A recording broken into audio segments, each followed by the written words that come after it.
Means I made need to miss my tea time, baby. You make me feel so sublime. 1, 2, 1, 2, 3, 4. I love you more than my girl. I like you more than Jim. But don't push it with the words before, 'cause the whiskey always wins.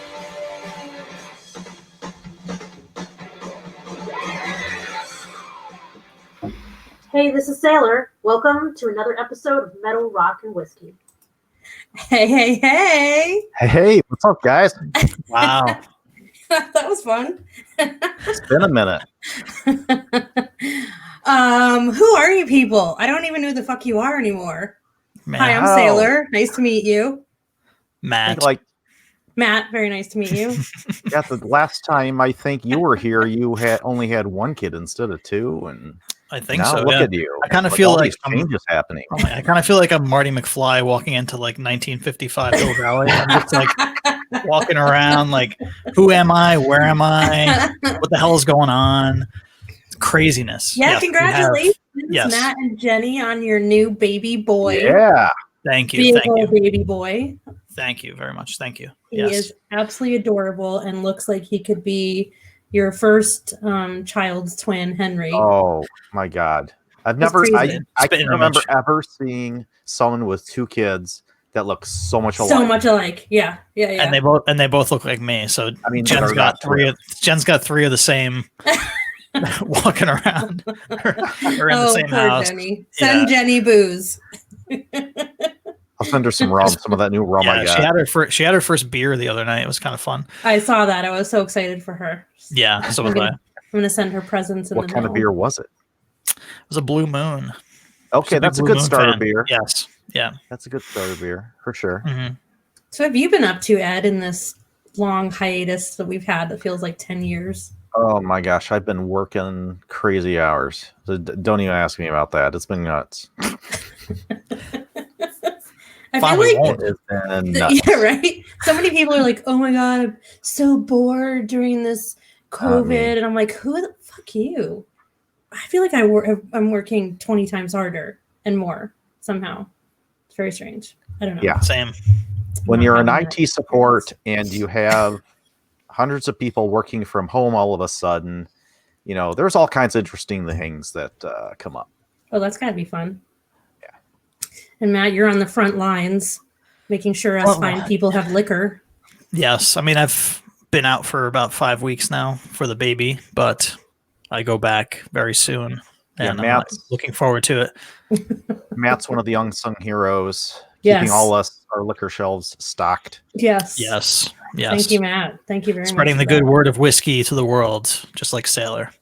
Yep. Well, we're back. I'm here to consume it. Yes. We're back, motherfuckers. We are. I'm excited. I'm very excited. I'm especially excited because we've been wanting to cover Prince for so long.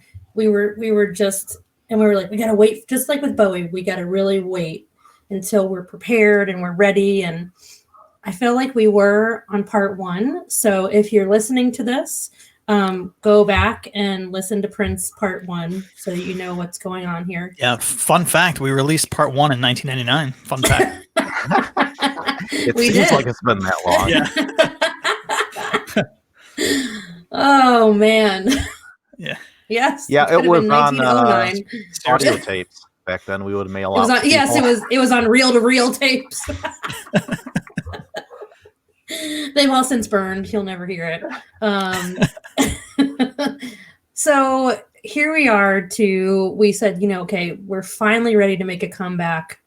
So much has gone on, and we did a good job for 2 straight years or more, like barely missing a week. You guys, we were podcasting every single week. We had a good run. To do this.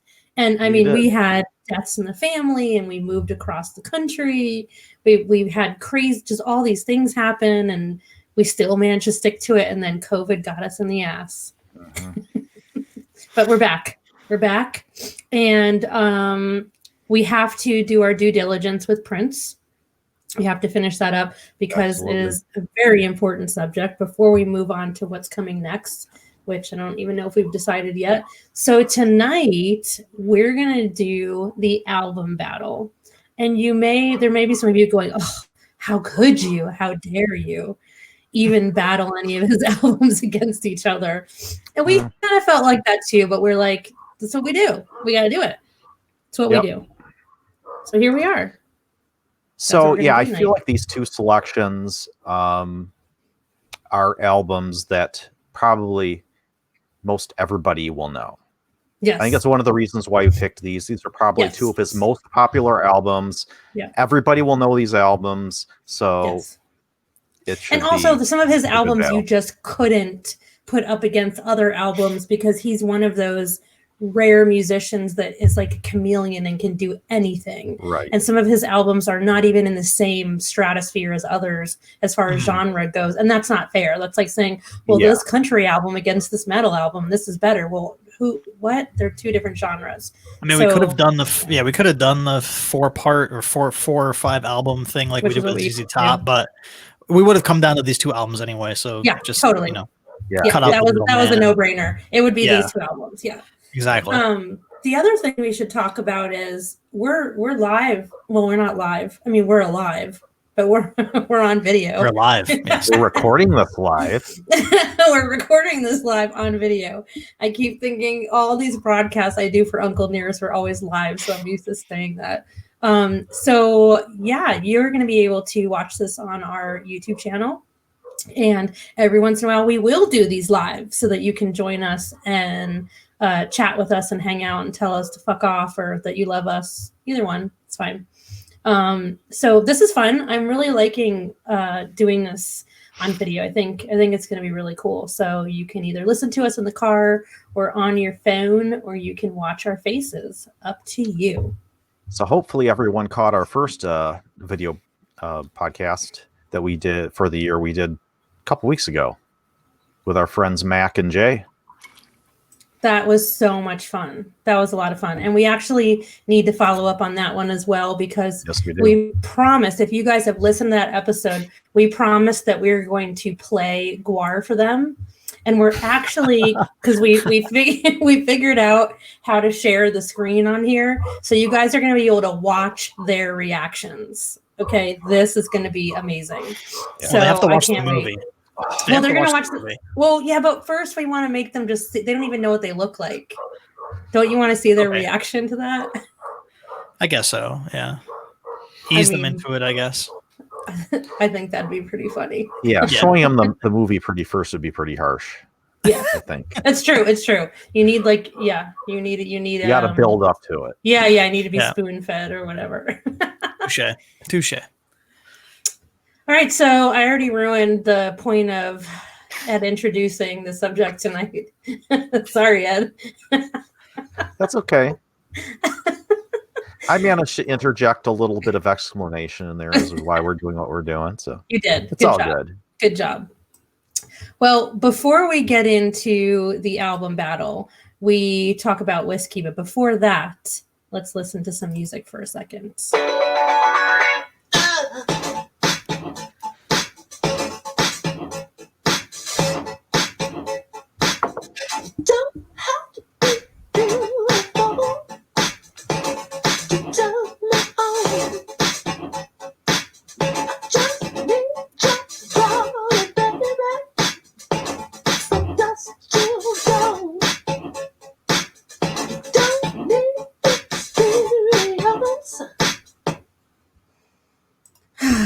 So much. Classic. Seriously. Awesome stuff. Got the funk. Link. All right. Matt, take it away. All right. Well, as I always say, the show is Metal Rock and Whiskey, and just because the word whiskey is third in the title of our show does not make it the least important at all. Nope. So this is where we go around and talk about what we have in our glass leading up to the whiskey segment, which I believe Sailor has tonight. Yes, sir, I do. So we will start. Ed, what do you got in your glass, man? Oh, on my glass tonight. Let me reach around behind me. We're on video. They can see this. Let's do the reach around. You beat me to it. I've got I was waiting for you, Matt. brand new release. I've been anticipating highly. This is from Whiskey Acres Distilling in DeKalb, Illinois, my hometown, and they're releasing their first bottled in bond bourbon, which is pretty exciting for any craft distiller. Yeah. Very cool for any craft distiller. Absolutely. Yeah. So everything I like about their original offering is just amped up, ratcheted up a notch or two. First, the young green type of note is all but gone on here that you get on some of those 2-year or less whiskeys. There's a prominent cinnamon flavor, and on the nose, I should probably start with the nose. I get a lot of like brown sugar, dried fruit, like raisins or figs. In fact, I was even remind me of a fig Newton. If you've ever had a fig Newton bar, it kind of smells like one of those. Oh yeah, and maybe even a little bit of a maple syrup smell. As weird as that sounds, that's what you get from age. Yeah, You get all those nice flavors. Yeah. And then, like I said, you got a nice cinnamon flavor, and because it's 100 proof, we're finally getting a little more heat in there, which I really dig. And it's got that nice, so we call it a Midwest hug since it's from Illinois, going down when you swallow it. And a little bit of like a burnt sugar in there too. It's just, oh man, I'm just so excited. I want to try this in like every kind of whiskey cocktail to see how it is. An old fashioned. It's got a lot of nice, a lot of good sweetness to it. Oh yeah. Really, really enjoying this. So cheers. That's what I'm drinking tonight. Cheers. Cheers, man. What about you, Matt? What are you drinking? Well, God, I love outside the box stuff, and I was actually able to find something I've been looking for in South Florida, and it is Starward. It's Australian whiskey.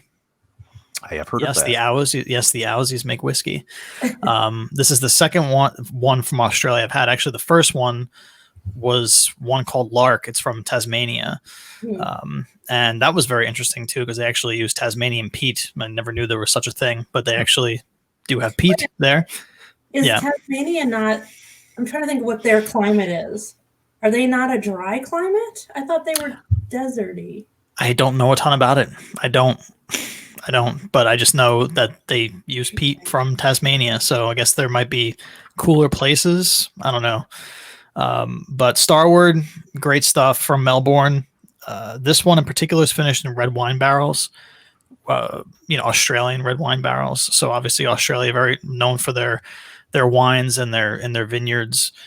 But with wine finish stuff, especially with bourbon, I wouldn't say American whiskey because there's some American single malts that are finished in wine barrels that are very, very good. But with bourbon, it doesn't really translate for me. So like your Angel's Envies, stuff like that. It's just you don't like the Jeffersons. You don't like. He loves he did two, and I wasn't nuts about them. Just gonna say that, but with Scotch and single malts from around the world, you finish it in wine barrels. Usually, it just translates better for me. So this one's very light. It's only 82 proof. Kind of weird, 82 proof. Never really seen that before. But bursting with red fruits, strawberries, raspberries. Very light, very approachable. Something I could sip in a 95-degree heat down here in the jungle, and it's really good stuff. It's $50. If you see it, pick it up. Pick it up. Oh, and if you're curious, I just looked it up. Tasmania is 4 seasons. Is south of Australia, so it's getting down farther away from the equator to the south. So it's so you're moving away from the dry climate, away from the dry climate. Yeah, exactly. So their mean temperature, is in probably like the 60s Fahrenheit, somewhere in there. So yeah, so that makes sense now. They've got learn something new all the time. Yeah, they've got a climate like Madrid, south of France, central parts of Italy.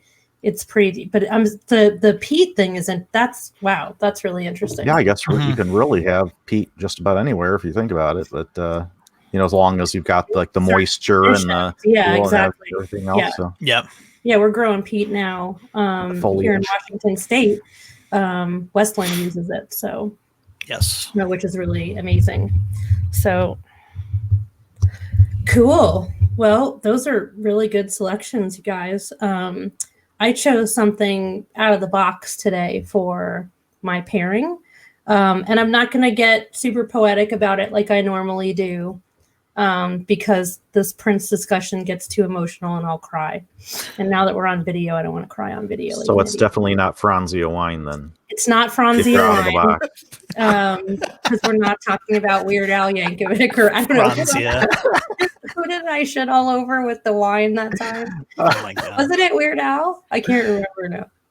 I don't remember. Well, anyway, no, I'm not doing that tonight. This is serious. I chose Scotch whiskey, an offering from Glenfiddich, and it is the Fire and Cane Yes. Ooh. from 2018. Never had a chance to try that. One of my favorite Glenfiddichs. So I'm glad you say that because we're going to have a little discussion about this. There is controversy with this bottle, which I find Of course there really is. interesting because when this came out, I was still a tasting specialist for them. And so, but then I literally left to come out here like right when it came out. So it's 86 proof. It's 100% malted barley. There's no age statement on it. This is just another really fun and delicious experiment by one of my whiskey heroes, Brian Kinsman, and he's the Glenfiddich malt master. He's just a freaking blending genius. So it's a peated Scotch whiskey with malts matured in bourbon barrels and then finished in Latin rum casks, and not just any casks. Kinsman hand-selected a variety of casks from different South American countries because he was looking for something very, very specific. So as you know, Glenfiddich does not make a peated whiskey until this.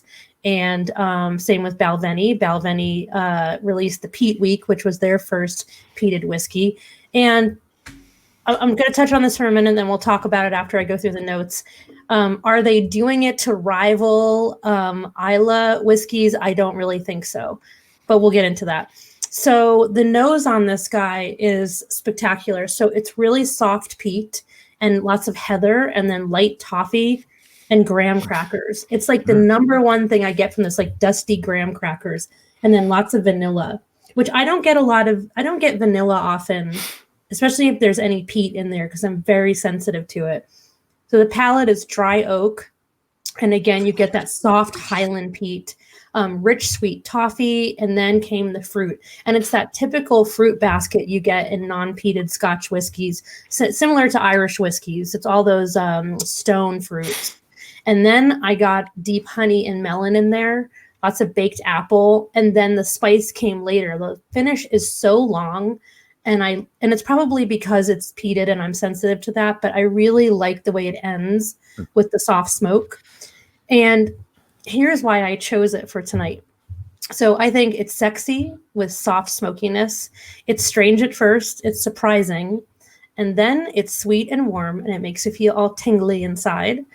And once you're seduced into it, this whiskey knocks your socks off just like Prince. Nice. That's Well said. You know what I love about that series, though, that Glenfiddich experimental series, is that you know everything that they did to produce those whiskeys, whether it be going to different countries and picking barrels or having all the brand ambassadors pick a certain barrel and blend it together. You know, it's all legit. Yes. I go back to something that when we had Paul Haleko from Few on, and he said most of those stories you hear are kind of bullshit. You pull up a spreadsheet and you pick a barrel and you're like, okay, that's the barrel I want. But with Glenfiddich, that stuff is legit, and you could tell in the quality of the whiskey. And Fire and Cane is probably one of the best, Glenfiddichs that I've tasted.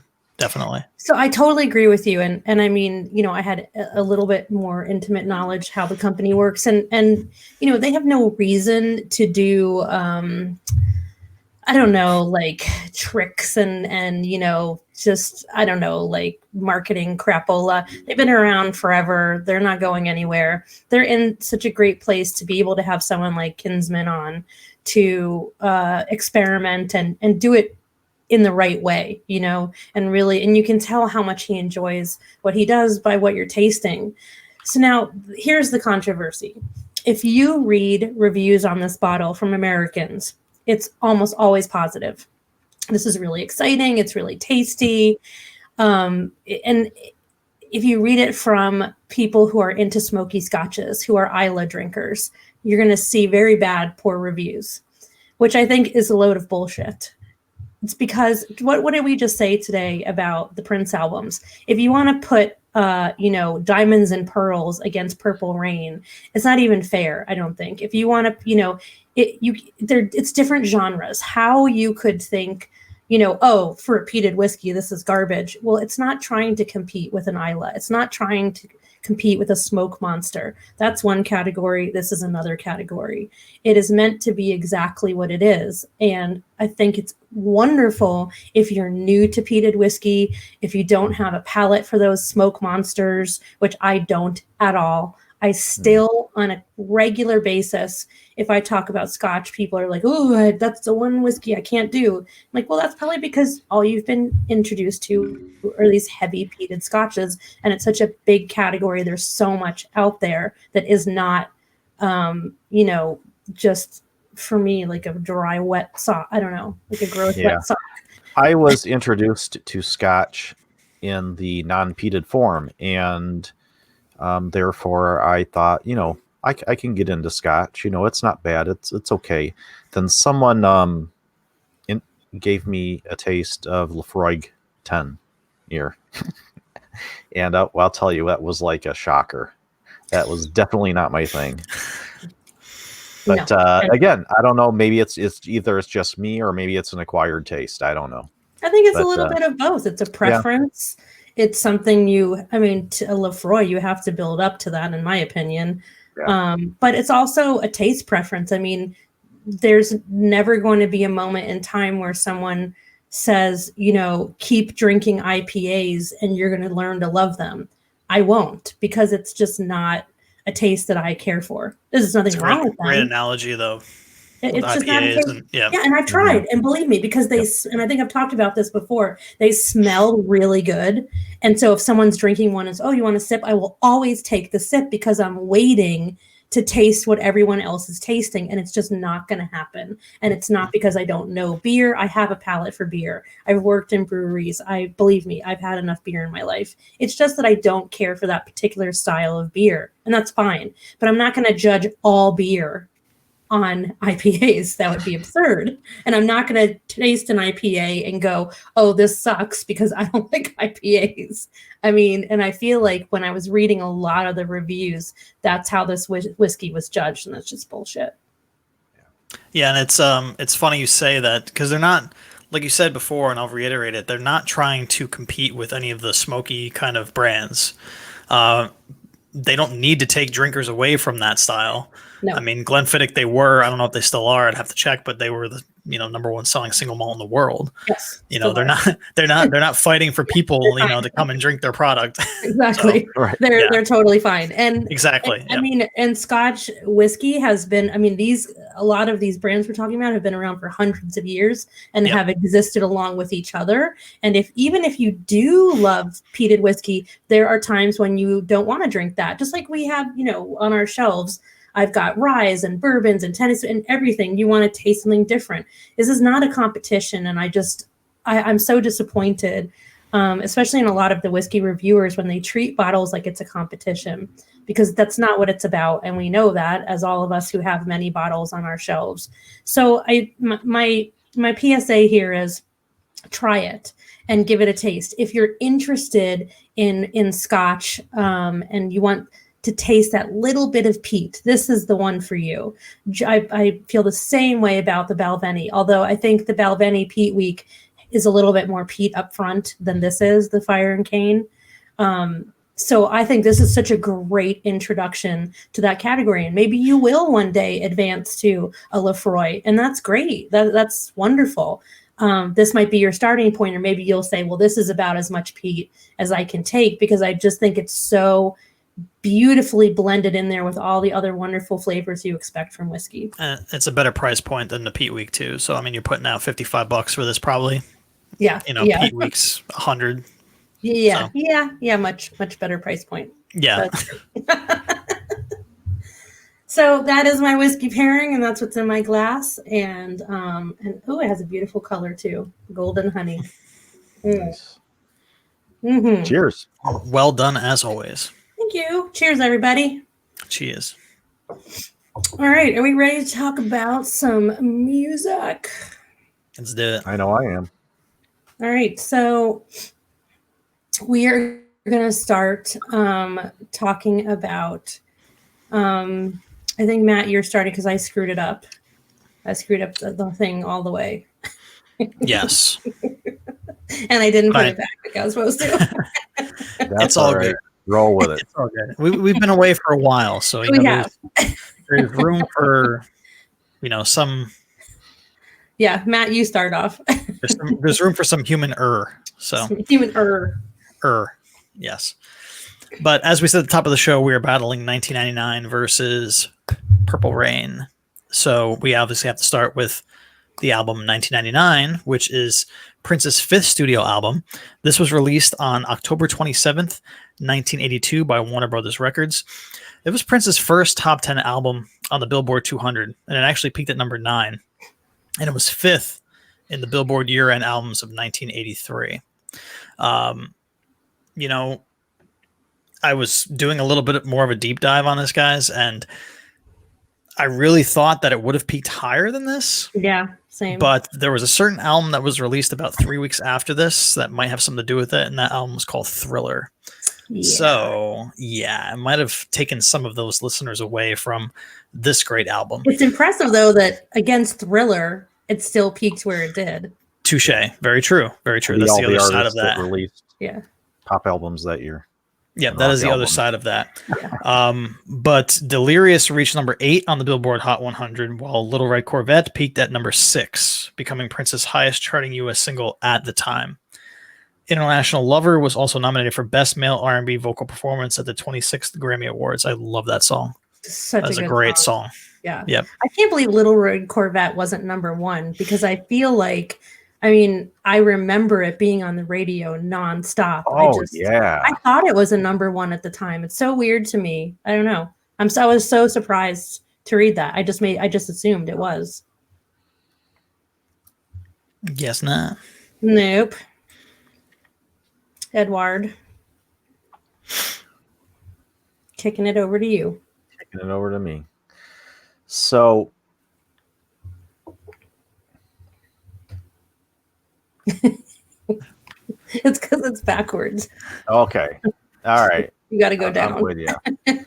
So Prince and the Revolution, as they were called at the time. No, it's 1999. Received widespread acclaim from critics. You guys, I screwed up our notes so bad. Do you see where we are? No, I do not. Do you want me to do it? I guess. Oh, here it is, all the way at the bottom. Okay. 1999. You know what? I don't care how long it's been. But when you put the notes out of order, I'm sorry, I forgot this. She got confused because the album's called 1999. No, that's not why. I started writing. No. I don't know what I did. It's all good. It's my bad. Anyway, so 1999 did receive widespread critical acclaim from critics and was seen as Prince's breakthrough album, and indeed it was. On March 24th, 1999 was certified quadruple platinum by the RIAA. And this album has also been ranked as one of the greatest albums of all time by several publications and organizations. The music videos for both 1999 and Little Red Corvette received heavy rotation on MTV. I remember that, and I can verify that. Yes. Yep. Making Prince one of the first black artists, along with Michael Jackson, of course, to be in heavy rotation on MTV. And in 2008, the album was finally inducted into the Grammy Hall of Fame. So I have a question about math. So you're certified quadruple platinum. How much you have to be platinum again? Like what kind of numbers are those? $1 million for platinum. What is platinum? It's yeah. So like 4 million, I guess, to go quadruple platinum. Yep. So that was in 1999. I mean, everybody was totally waiting for 1999 to play this fucking song all year long. Oh which my they did. gosh, yes. I mean, how smart, right? Write a song with the name of it is Yeah, like a whether or not he was thinking of that at the time, I know. I doubt he was. But It's very smart. damn. Okay, so keeping in one of his You know what? themes. Too What? too Go bad ahead. someone couldn't have written like a disaster song about 2020 a few Oh years my ago. god! Yeah, in hindsight, yeah. Forget what was it? Everybody thought Y2K. Yeah, It was gonna right. be Someone go back in a time machine, be a millionaire. Anyway. So keeping in one of his favorite themes, the song Automatic, which is almost 10 minutes long, starts with a bondage-inspired lyrical imagery bouquet. And if you remember in the video, I do remember this, and then I had to go watch it again while I was writing these notes. There was a scene where Prince gets tied up and whipped by Lisa and Jill, his bandmates. It was deemed too sexual for MTV in 1983. By today's standards, it's freaking kitten play. The only thing that's going to freak you out if you watch the video is Lisa has a cigarette in her hand while she's like undressing him, and I'm every 5 minutes like, she's gonna burn him. She's gonna burn. It's too close to his face. I mean, the tying up and whipping is so lame. Actually, I mean, back then it was like very risque, but Okay. it was kind of funny. And this album was inducted into the Grammy Hall of Fame in 2008. Okay, so if you don't remember, I'm just going to go through the tracks of each one. So you had 1999, the song Little Red Corvette, Delirious, Let's Pretend We're Married, DMSR, Automatic, Something in the Water, Free, Lady Cab Driver, All the Critics Love You in New York, and International Lover. So I have a little bit of music to play for you. There it is. Yeah.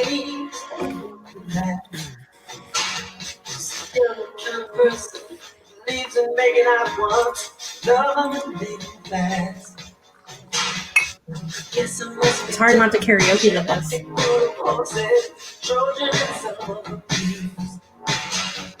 Saturday night, guess that makes it alright. What have I got to lose? Money, I say,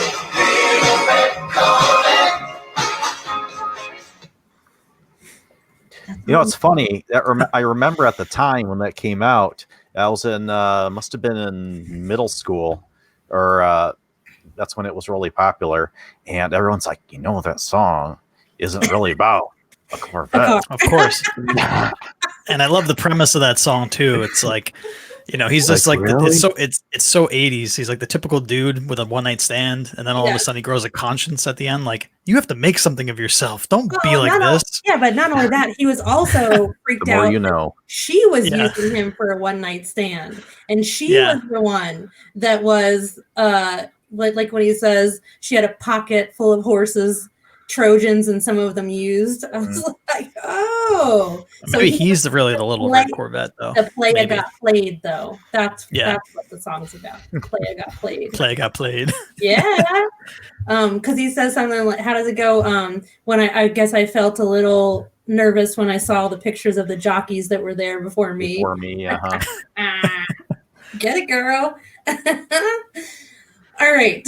So, next album is Purple Rain, and that's the 6th studio album by Prince, and it was released June 25th, 1984. I stood in line and waited for this record, so I remember this day very, very well. I was in New York, and I was at Peaches Record, I think in Times Square. I'm not sure, but I was definitely in a Peaches because that was like the big record store. So the soundtrack, it's also a soundtrack to, of course, the movie Purple Rain. And it's the first album where his band, The Revolution, is actually billed. So the video for When Doves Cry sparked controversy among network executives who thought it's sexual, which he would write about next. They thought its sexual nature was too explicit for television. And then there was the risque lyrics of Darling Nikki, which got Tipper Gore's panties in a bunch. And the video, Tipper Gore, that bitch. And the video was one of the many things that contributed to the damn parental advisory stickers. If you don't know what we're talking about, Tipper Gore, yes, the wife of Al Gore, was some kind of fucking, I don't know, Puritan or something, and got her panties in a bunch and decided that her mission while she was Miss Gore, vice president lady, was gonna censorship. So fuck her. She sucks. Censorship is censorship. The end. So yeah, this album and that song was definitely a part of why we had those damn stickers. Yeah, that's the real inconvenient truth, man. That Al they could steal it. You were holding on to that the whole time I was saying this. That was brilliant. Oh censorship. God. D, where are you, D? We need you. We need you on the show. Let's talk about censorship, man. Yes, exactly. Yeah. Yes, thank you, D, for speaking out against censorship. We're not going to take it. Fuck Tipper Gore and fuck the parental advisory stickers and all that shit. Stupid. So stupid. All right. So, Purple Rain became Prince's first album to reach number 1 on the Billboard 200. No surprise there, as far as I'm concerned. Same. Album actually spent 24 consecutive weeks at the top of the charts. It was present on the chart for a total of 122 weeks. That's nuts. That's 2 years and a quarter. That's crazy. Maybe, roughly. That's crazy. When Doves Cry and Let's Go Crazy, which is the opening track, reached number 1 on the Billboard Hot 100, while Purple Rain peaked at number 2. I find that amazing that was number 2. Yeah. And the other 2 were number 1. Maybe the length of the song had something to do with it. I don't know. Maybe. It's almost 9 minutes. Yeah. All his songs are a million minutes long. And I Would Die For You, which is the shortest of those songs, peaked at number 8. In May 1996, the album was certified 13 times platinum. That's 13 million copies sold by the RIAA. Its total sales stand at 25 million copies worldwide, making it one of the best-selling albums of all time. No doubt. Of all time. All time. So yeah, Prince and his band, The Revolution, also won tons of awards for this album. They won Grammys for Best Rock Vocal Performance by a Duo or a Group with Vocal, and Best Score Soundtrack for Visual Media. And then he also won the Academy Award for Best Original Song for the film Purple Rain, which is... he won an Academy Award. Epic song. But can you imagine, like, on top of Grammys and everything, then he wins an Academy Award. That's nuts. There aren't many who have won Grammys and Academy Awards in the same year. Exactly. Yes. That's It might be 1 or 2 other people. Yeah. That's about it. Yeah. Yeah, Purple Rain is rightly so regularly ranked amongst the greatest albums of all times in this genre, and it was inducted, I can talk, into the Grammy Hall of Fame and added to the Library of Congress. Introduced into the Library. I feel like a Larry the Cable Guy here talking. Library of Congress National Recording Registry list of sound recordings that are culturally, historically, or aesthetically important, as they say. I mean, yeah, I would say it's definitely culturally and historically important, I believe. Yeah, that album, that was ubiquitous amongst, all my, friends, and this album came out, what was it?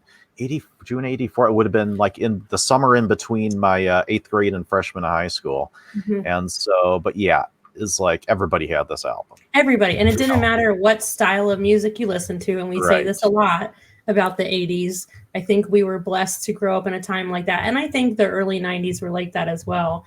No matter who you were, you listened to Prince, you were a Prince fan. I mean, it crossed, all the genres. So did you see the album? Did you buy the album first, or did you see the movie first? So I stood in line and got this album, and then it was hard to get into the movie, really hard. It was always sold out. And so finally, I think it had been out for 2 weeks, and we finally managed to get in a matinee, because back then you had to wait in line and then find out it was sold out. You couldn't like order ahead. Yeah, Gotcha. back then when they didn't card you when you went to an R-rated movie. Yes. Oh yeah. Then nobody gave a shit. Then. Nobody gave a shit.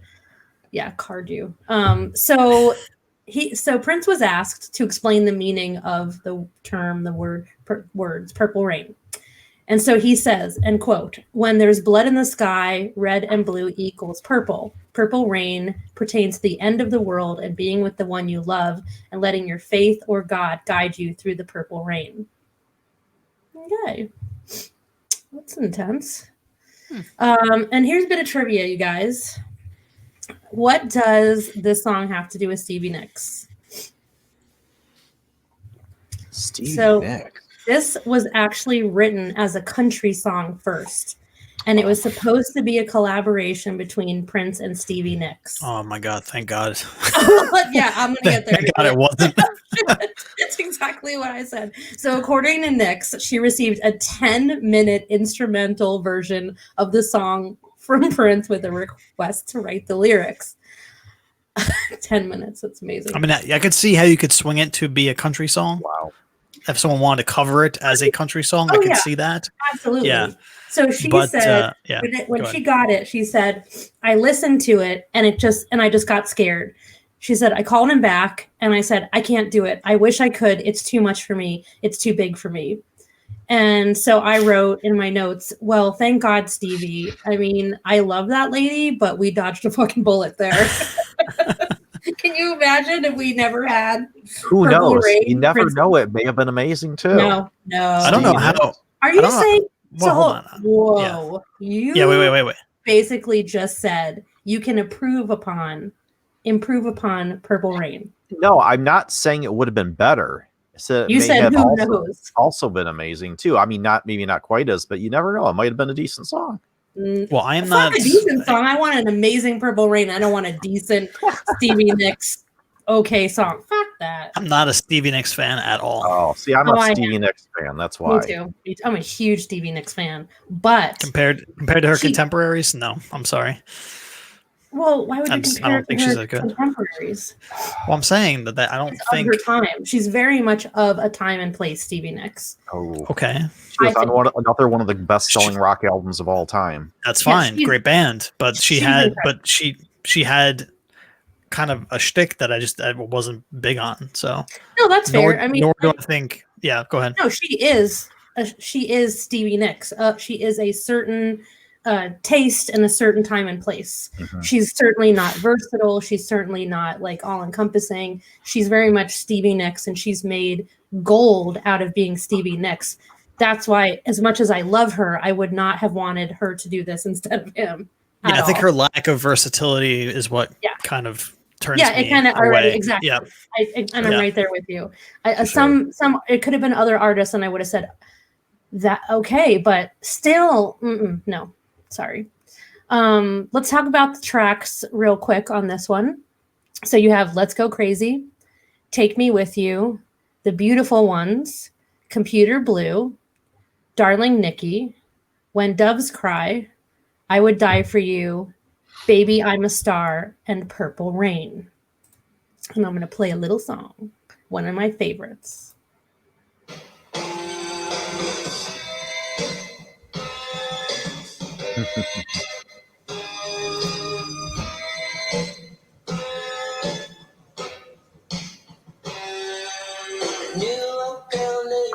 I guess you could say she was a sex fiend. I met her in a hotel lobby, masturbating in magazines. She said, how'd you like to waste some time? And I could not resist when I saw little Nikki grind. I love that song.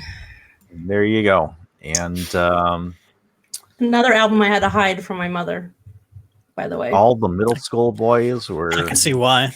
Getting a little excited. Yeah, if she would have heard the lyrics, that would have been the end of it. It would have been in the garbage can. But she didn't. I don't know. I don't know what she thought of it. Depended on if she took the time to look through it or not. dodged a bullet with that one. All right, boys. So we have to make a choice here. So, you know, we've briefly gone over these albums. We all have our own, at this point, long time experiences with these songs. We have to choose one or the other. So let's start with the merits of 1999, shall we? Standout songs, favorite songs. Well, from my perspective, 1999 revolves around 2 tracks, and I'm pretty sure you might be able to guess what they are. 1999 and Little Red Corvette, tracks 1 and 2 respectively. And although, you know, there's some merit to the rest of the album, for me, it could end right there and I would be happy. Because I guess maybe that goes back to the time where that's pretty much all I knew of Prince when this album was out. So I literally did not listen to any other of those songs until just recently on that album. So, yeah, in fact, when Purple Rain came out, I didn't really recognize Prince for what he was at the time. It's like, oh, that's the guy who sang 1999 and Little Red Corvette, you know. So you didn't have the album 1999 is what you're saying? Okay, no. gotcha. I mean, I heard them played on the radio and everywhere you go in the mall or in the roller skating rink or wherever it was at the time, you know, we used to go. The roller rink. Roller skating rink. Like one of the top. Don't make fun of it because that was making fun of it. Legit, every single kid in America went to the roller rink, and that is where you would discover music often because they had physical DJs, and the DJs were like club DJs. They could play whatever they wanted. Of course, they would play all the top 10 hits and what was popular with the kids. But I got turned on to a lot of music at the skating rink because it was either radio in the car, I guess, or it was that basically radio at home, or I had a little box in your bedroom. I had a box in my bedroom. And then what you could get, and then you had to watch MTV once that came out. Yeah. And then you were definitely introduced to new music there. And then that was it until you were old enough to go to clubs.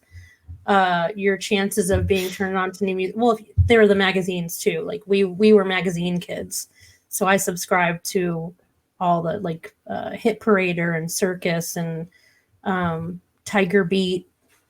Remember Tiger Beat, Ed? Oh my gosh, Tiger Beat. Yeah, with like Leif Garrett on the cover and Sean Cassidy. We're not that old. Well, we kind of are. Yes, he was. Yes. Oh my God. Leif, if you do a Leif Garrett then and now, you will think that he had a sex change. I mean, he doesn't look anything. He was an absolute heartthrob, and I had that issue of him on the cover. I totally did. Oh man. Anyway. I'm just thinking back to listening to this album, and to me, I remember one thing that stood out to me. It kind of seemed like this was almost like a manifesto in a way, with these for Prince and the way he kind of viewed life and everything. I can't remember if it was one particular song or just the collection, but yeah, definitely that was one thought I remember having. So well said, Ed. Actually, that word manifesto, for someone who I guess is viewed, at least I viewed him, you know, without doing the deep dive, being someone who's younger than you guys, who didn't live through these great albums being released. He seems like such a complicated man on the surface, the Prince aura, if you will, and then you get to the music, and you know, to some people, it might seem like simple pop music. But then you get down into the layers of the stuff that he was actually writing about and singing about. And this album is one of those things. I mean, you have, you know, 1999, it sounds like a party song, but he's talking about nuclear, what is it? Nuclear war or something it's about? Yeah. He thinks we're headed towards world destruction. Yeah. I mean, it on the surface doesn't seem like that, but you know, you get to interviews with him and what he was experiencing at the time and what was going on in the world at the time, and it makes a lot more sense. And manifesto is a great word, Ed, for that, because I feel I have the same feelings about this album also. And even Little Red Corvette, you know, if you couldn't read a little bit deeper into that, you might have missed, you know, what he was actually talking about. But this album, it is one of those albums that just puts a stamp in time on a certain style of music. And I don't think Prince, it could be argued that Prince, what we think of as Prince, or what younger people now think of as Prince, was maybe stamped with Purple Rain, but a lot of people would say it was stamped with this album. This album was the influential album, and it came out at a time that was an influential time for music. And I said Thriller came out a few weeks after this, but if you look around the time this album was released, there wasn't really a lot of stuff going on as far as music goes. So I could see how this would kind of burn up the radio and burn up the charts. But great album, great hits. Delirious. Oh, Delirious is such a good song. And I said before, International Lover is a freaking amazing song. I love that song. Amazing song. And I love Lady Cab Driver was such an, I felt like it was such a, I remember getting to that song on the album, and it's just funk, you know, it was so different than 1999 and Little Red Corvette. And I just thought it's such a great song. Absolutely. And I'm such a sucker for a great sleeper song that finishes an album, like the end, like the last track. And I'm sure if I really sat down and thought about other albums from other artists we've covered, I'm sure we've seen that many times before. But that's just another example of that. Just closing out an album with a fantastic track. Great stuff. I agree with you guys about, I mean, I had this album. I listened to it from back to front all the time. I was obsessed with Little Red Corvette in specific. I absolutely loved that song. And International Lovers, all the songs we mentioned, just obsessed with. It was such an eye-opening. He was a very eye-opening artist. I think anytime you came to him, you know, whether you're much younger than me and you discovered him, you're kind of discovering him in a very similar way. And he was such an enigma.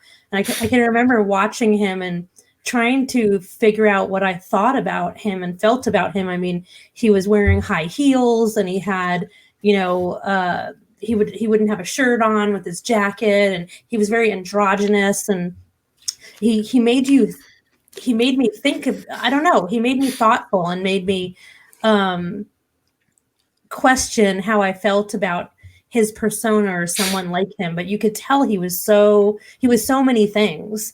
And as a young teenage girl, or, you know, before even a teenager, I was mesmerized by him.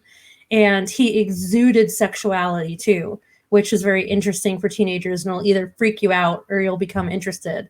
And I was just like, oh, why is he making me feel all these things?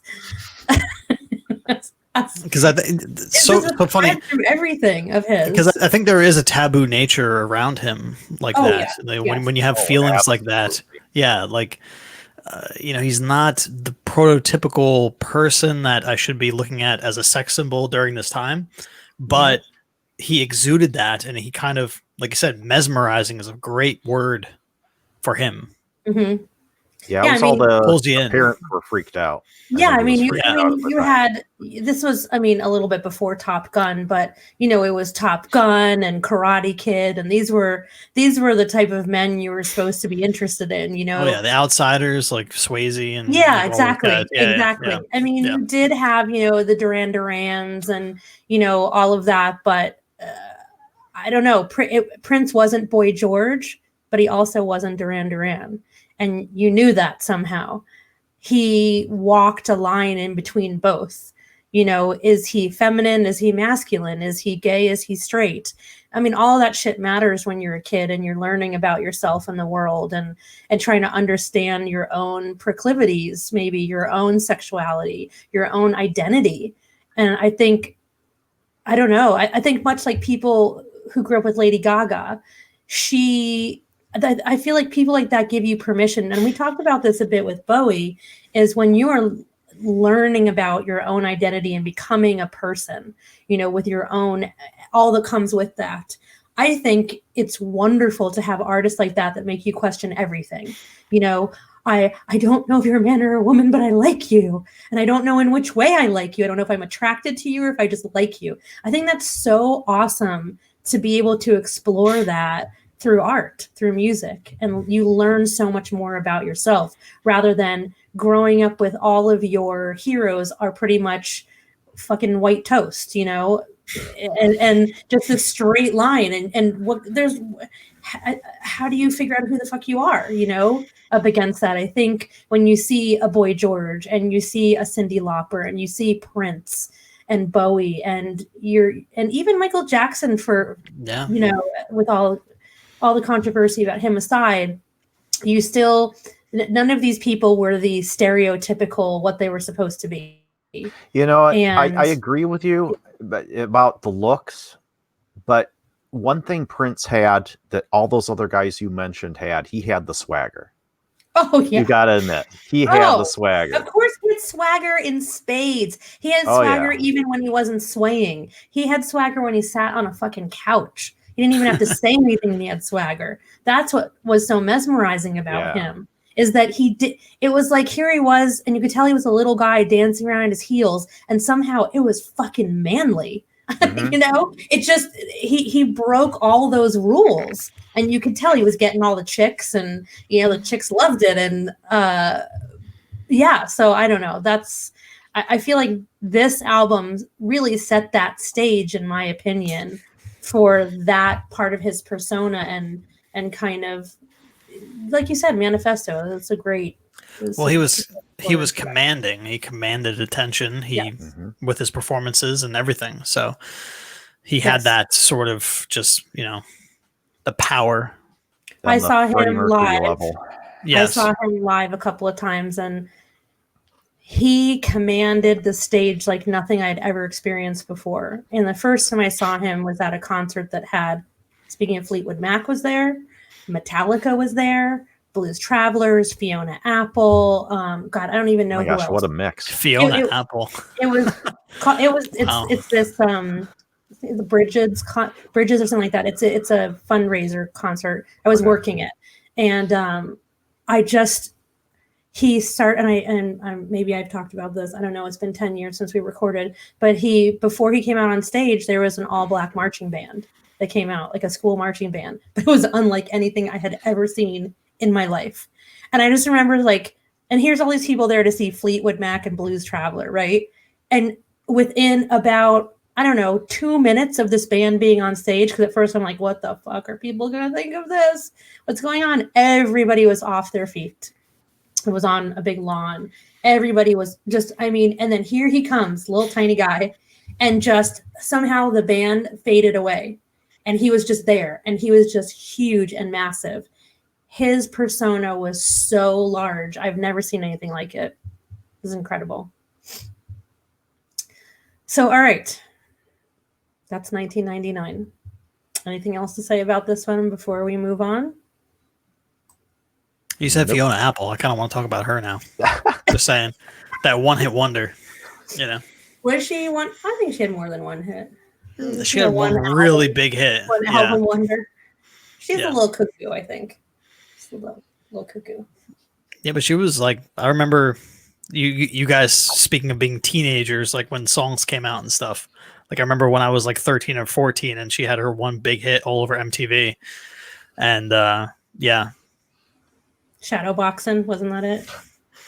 No, Criminal. Was she the one who was Criminal. like the very wafy looking, would like roll around on the floor or whatever? Yeah. I don't know. Yes. Just okay. There was a lot of that. I was trying to place her. There was a lot of that in the late 90s. Natalie Imbruglia or whatever her name was. Natalie Imbruglia, Meredith Here, have a Brooks, or sandwich, anybody like that. Have a sandwich.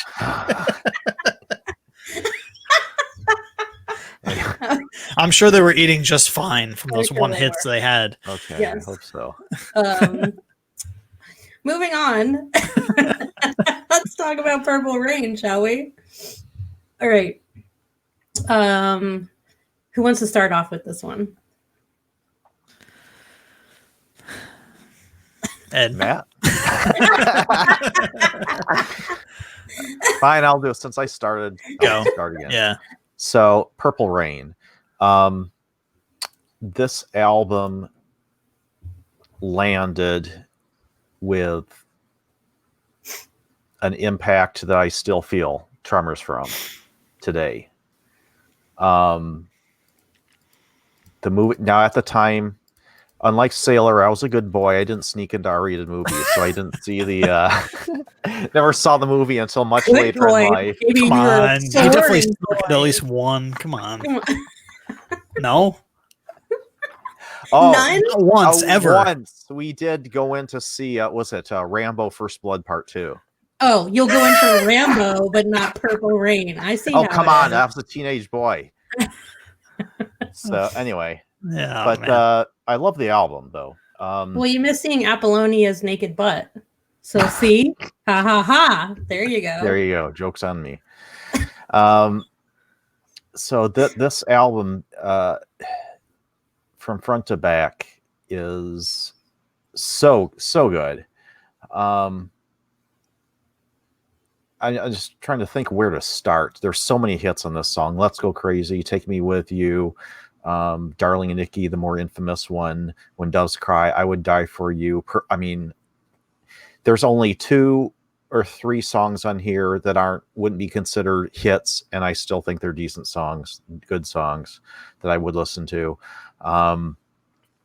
Yeah, for the time, it was definitely one of the greatest rock albums to come out of that era, for sure. And I feel like I was a little looking back, I feel like I was a little harsh on 1999 because I did agree with a lot of what you guys were saying. And I think I did short that album a little bit, so to speak. But when I compare it to this album, to me, there isn't really much of a comparison. So that's about pretty much all I have to say about this. So yeah, so I definitely am leaning towards Purple Rain. No kidding. Shocker.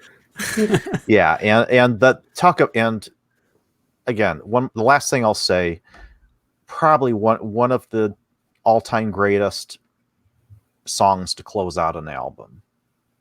Purple Rain at the end of this is just, I mean, that's the closer of all closers. That's all I'm going to say. I agree. Matt? I think it is the greatest song ever to close out an album. I will say that.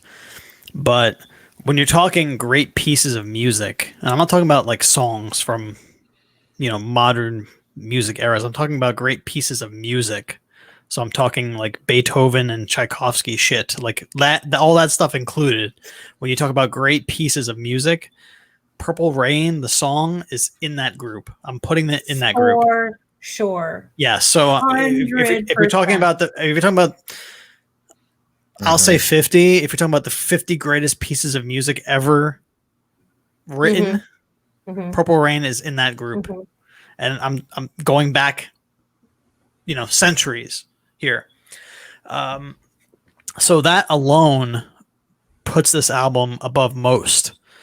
But then you have the other compositions on this album, and like Ed said, it's such a complete album from front to back.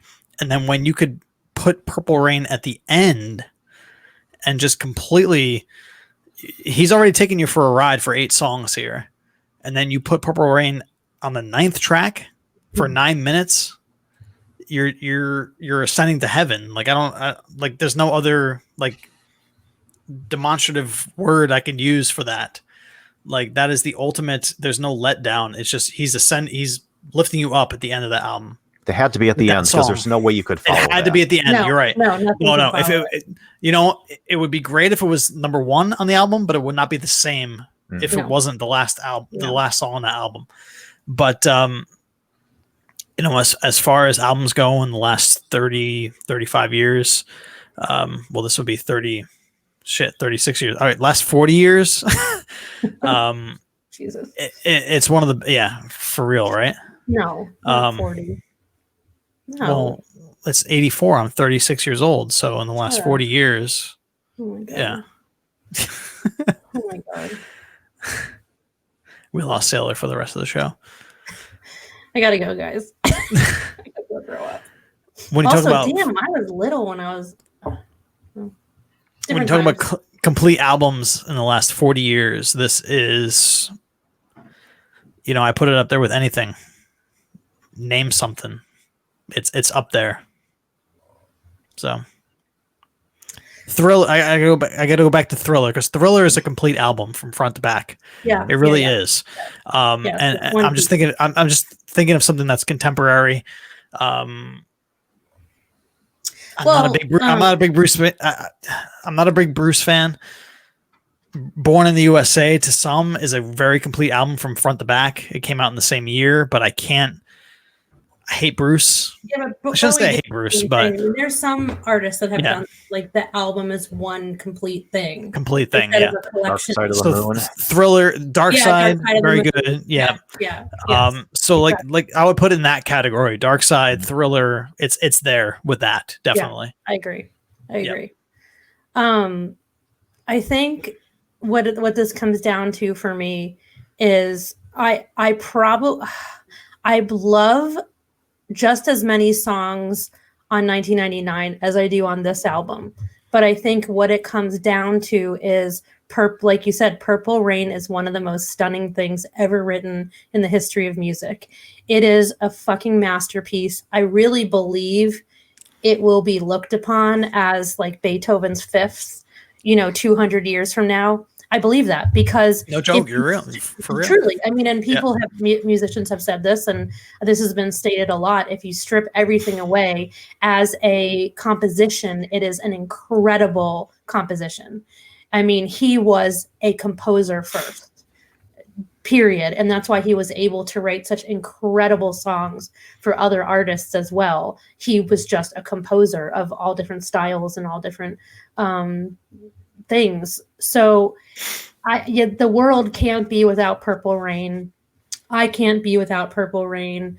I think that what he did with 1999, he just shot the moon with Purple Rain. And so that's it for me. There's no way anything could ever stand up against Purple Rain, in my opinion. That's it. So all right, and I think we have our winner. I think we're in agreement. No battle.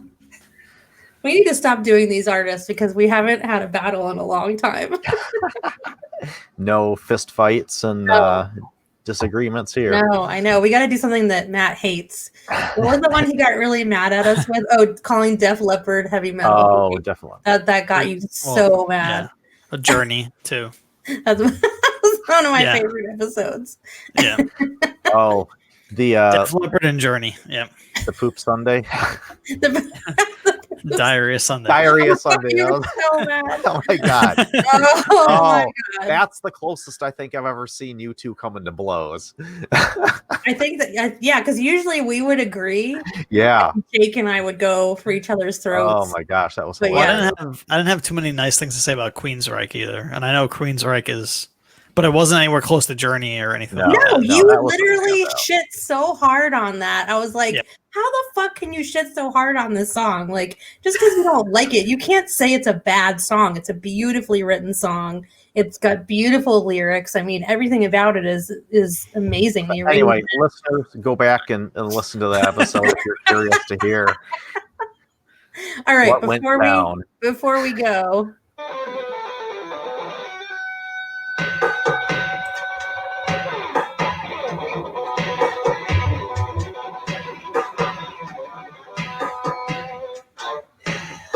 I love this effect. I know, it's so awesome.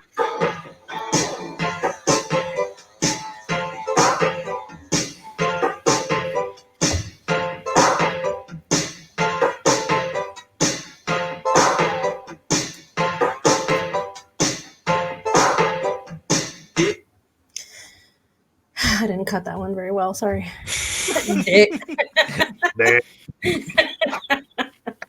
Oh god, I can't play Purple Rain. I still have a hard time listening to it without getting upset, so that's why we didn't close out with Purple Rain. Sorry, everybody. If you can play it yourself. You know what it sounds like. Come on. That's it for me. Yeah. I'm done. Matt, get us out of here. All right. I haven't done this in a while, so stick with me, okay? So Thanks for sticking around, listeners. We hope you enjoyed that discussion as much as we did, as much as we always do. Again, we do this for you every time we do this. Hope you enjoy it. You can find us, as always, on Instagram and Twitter at Metal Rock Whiskey. And we always have a super cool Facebook group. Super cool. It's still there. It's still there. So check it out. Under Spirit of Rock Podcast Network. All of our shows will post there. So please check it out, please.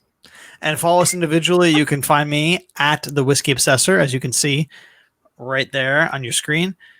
That is Whiskey, save the E, as you can see. Sailor. Or if you're listening to it, you can't see. Yes.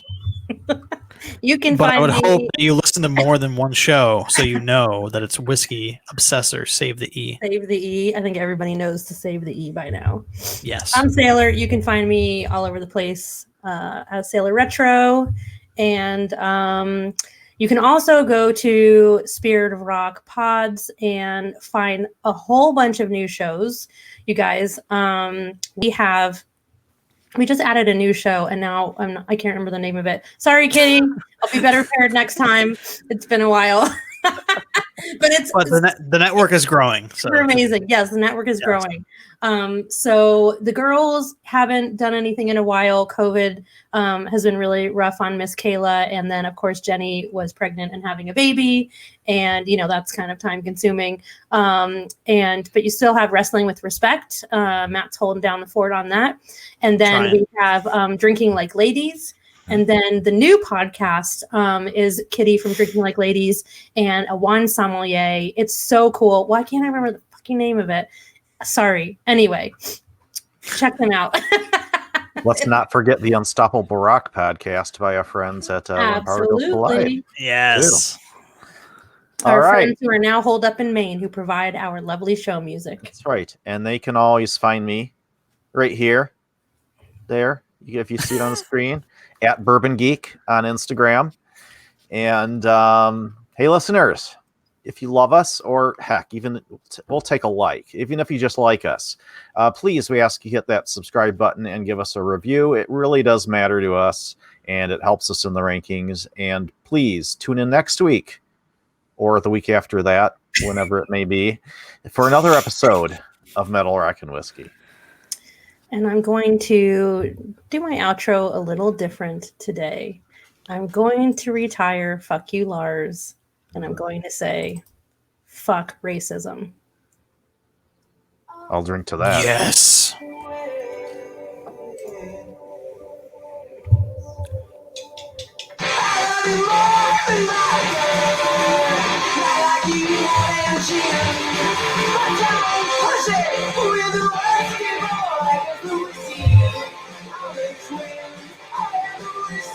I